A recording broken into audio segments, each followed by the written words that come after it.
آقا کریم علیہ السلام نے ارشاد فرمایا کہ کون ہے جو مجھ سے یہ کلمات لے اور ان پر خود عمل کرے اور پھر آگے ان لوگوں تک پہنچائے جو ان چیزوں پر عمل کریں۔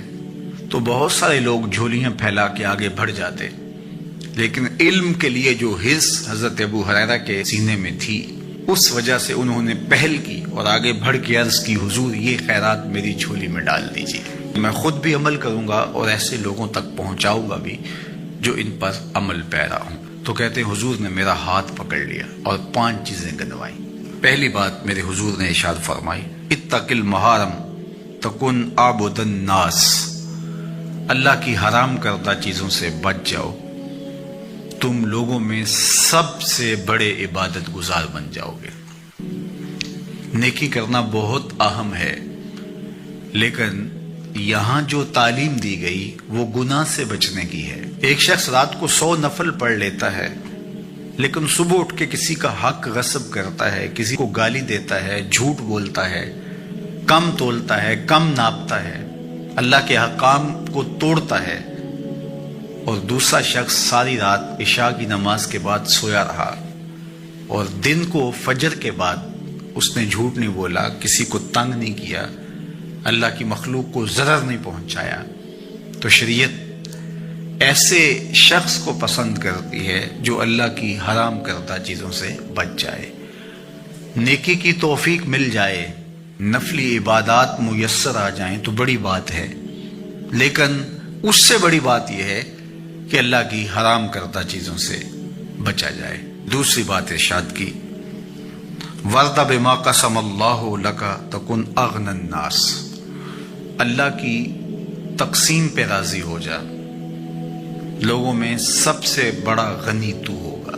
دولت کی کثرت سے بندہ غنی نہیں بنتا، کتنے دولت مند ہیں، نفس کی کمینگی ہی ختم نہیں ہوتی۔ تو غنی اس وقت بندہ بنے گا جب اللہ کی تقسیم پہ راضی ہو گیا، اللہ نے جس حالت پہ رکھا اس حالت پہ خوش ہے کہ میرے مالک نے مجھے جو دے دیا یہ میرے لیے اس نے مناسب جانا، تو بس میں اس پہ راضی ہوں، میں اس پہ خوش ہوں۔ اور اگر انسان یہ نہیں چاہتا اور نہیں کرتا تو جہاں بھی ہوگا وہ مطمئن نہیں ہوگا۔ پھر ارشاد فرمایا، وَأَحْسِنْ إِلَىٰ جَارِكَ تکن مومنہ، اپنے ہمسائے کے ساتھ سلوک اچھا کر تو کامل مومن ہو جائے گا۔ جو آپ کا ہم سایہ ہے تو آپ کا سایہ شفقت کا اس پر پڑنا چاہیے۔ آپ کا ہم سایہ آپ کی طرف سے سخت دھوپ میں اذیت گوارا نہ کرے، بلکہ آپ کے ہم سائے کے آپ ہم سائے ہی قرار پائیں، تو آپ کے ایمان کی کسوٹی یہ ہے، آپ کے مومن ہونے کا معیار یہ قرار دیا گیا کہ آپ اپنے ہمسایوں کے ساتھ کیسے ہو۔ چوتھی چیز، وَأَحِبَّ لِلنَّاسِ مَا تُحِبُّ لِنَفْسِكَ تَكُنْ مُسْلِمًا، اگر تم کامل مسلمان بننا چاہتے ہو تو جو اپنے لیے پسند کرتے ہو تمام مخلوق کے لیے وہ پسند کرو۔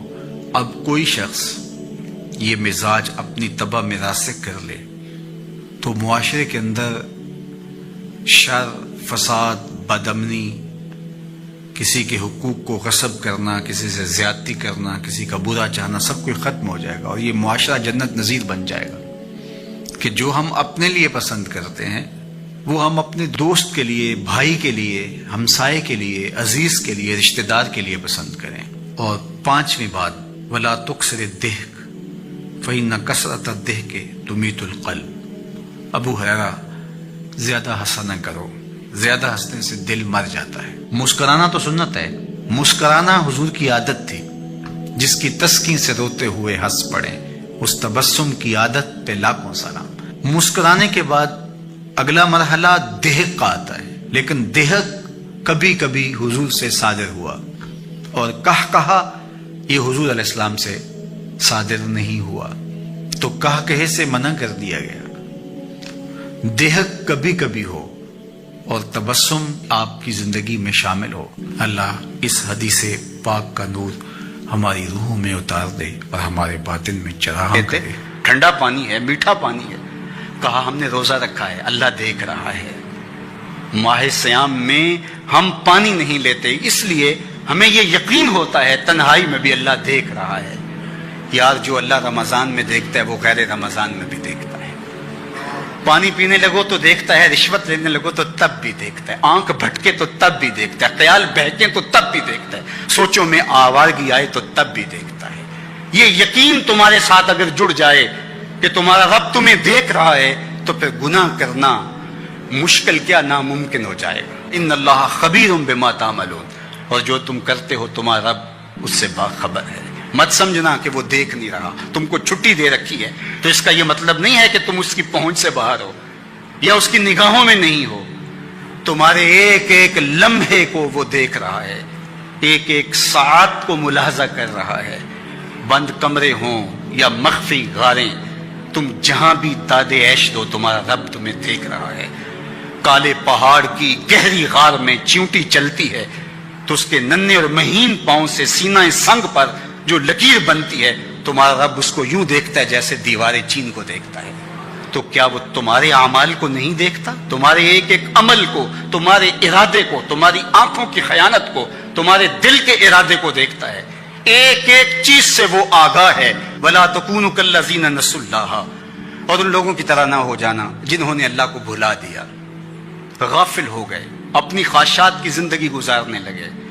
یہ جہاں مٹھا اگلا کس نے ڈٹھا، آرزوؤں کے نوکر بن گئے۔ جس طرح نفس اور شیطان ان کو چلا رہا اس طرح چل رہے ہیں۔ جو لوگ اللہ کو بھول گئے، اللہ فرماتا ہے اللہ نے انہیں ان سے غافل کر دیا۔ اللہ جب کسی سے ناراض ہوتا ہے تو ہدایت چھین لیتا ہے۔ اسی لیے ہمیں ہر روز ہر نماز کی ہر رکعت میں ہدایت مانگنی ہوتی ہے۔ اہدنا الصراط المستقیم، ہر روز مانگتے ہیں، ہر نماز میں مانگتے ہیں، ہر رکعت میں مانگتے ہیں، اللہ ہمیں ہدایت پہ گامزن رکھنا۔ اللہ جب کسی سے ناراض ہوتا ہے تو ہدایت کے دیے بجھ جاتے ہیں، اندھیروں میں بھٹکنے لگتا ہے، شیطان اس کو دھوکے میں مبتلا کر دیتا ہے، اسی زندگی کو مقصود زندگی سمجھ لیتا ہے، اس سراب کو آب حیات سمجھ لیتا ہے، جس کو یہ بھی نہ پتا ہو کہ میں ہوں کون، میں کہاں ہوں، میرا مقصد زندگی کیا ہے، مقصد حیات کیا ہے۔ کھانا پینا اور لذتوں کا حصول یہ تو چوپائے بھی کرتے ہیں، تو اشرف المخلوقات کاہے کا ہے۔ یہ زندگی تو ان کی بھی ہے کہ وہ اچھا کھاتے ہیں، تم تو ایک پاؤ بھر گوشت کھا لیتے ہو اور شیر روز ایک ہرن چاٹ جاتا ہے، وہ تیرے سے زیادہ کھاتا ہے، تیرے سے زیادہ طاقتور ہے۔ ہاتھی کا جسم تیرے سے کہیں بڑا ہے، پرندے ہواؤں میں اڑتے ہیں، مچھلی پانی کی تہوں میں اتر جاتی ہیں، عقاب کی نظروں اور بلندی پرواز کی دیکھنے والی ہوتی ہے، کرگس کہاں سے کہاں تک سونگ لیتی ہے، ان کی قوت شامہ تیرے سے بڑی ہے، لیکن اس کے باوجود بھی افضل تو، اشرف بھی تو، اور اللہ نے اپنی نیابت کا تاج تیرے سر پہ رکھا ہے۔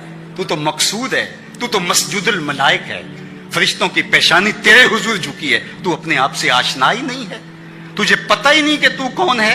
تو خدا کو بھول کے سمجھا کہ میری زندگی آزاد ہو گئی، اب میں جو چاہوں کروں، میں خدا کا بھی انکار کر دیا، بلا دیا اس کو۔